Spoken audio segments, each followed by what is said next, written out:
Hi, welcome back to Debbie and Zuzu Earth Ourselves by Baking Bread. I want to go over the ingredients that you're going to need to make my recipe for rustic sourdough bread. And so you can see there's not a lot of ingredients. All bread is basically flour, water, yeast, and salt. And the difference is the type of flours you use or the type of yeast that you use. In our case, we're using sourdough yeast. I know, and it's an exciting yeast. Anyway, so let's go over really quickly. You're going to need some water. You will need your starter. You need all-purpose flour. I use Bob's red mill flour. I like it. It seems to do a good job, but you can use any all-purpose flour that you want. The grocery store carries usually their brand of flour, General Mills, King Arthur. There's all different kinds. Unbleached, bleached, unbrominated. You'll find it all. Just pick an all-purpose flour that you like.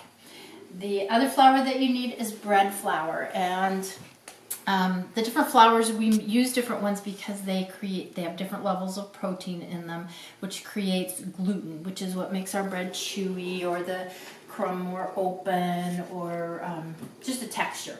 So it took me a long time. I practiced lots of different breads, and this was the combination and the amount of different flours that I thought came up with the best bread. The next thing you need is a little bit of salt, and remember, salt is only added at the end of your mixing, so the salt never comes in direct contact with the yeast. You need oil or PAM style spray, so that when you are done mixing your dough and you put it in a bowl for your first proofing, you need to oil the bowl or spray the bowl so that the dough can rise easily up the side of the container. You also want to put oil or spray on top of the bread dough after you've shaped it, so that if you're using plastic wrap, it doesn't stick. If you're not using plastic wrap and you're using a towel with some flour on it or dampness, you don't need to add the oil, but you definitely need both of these. Lastly, I highly recommend always having some brown rice flour or just rice flour.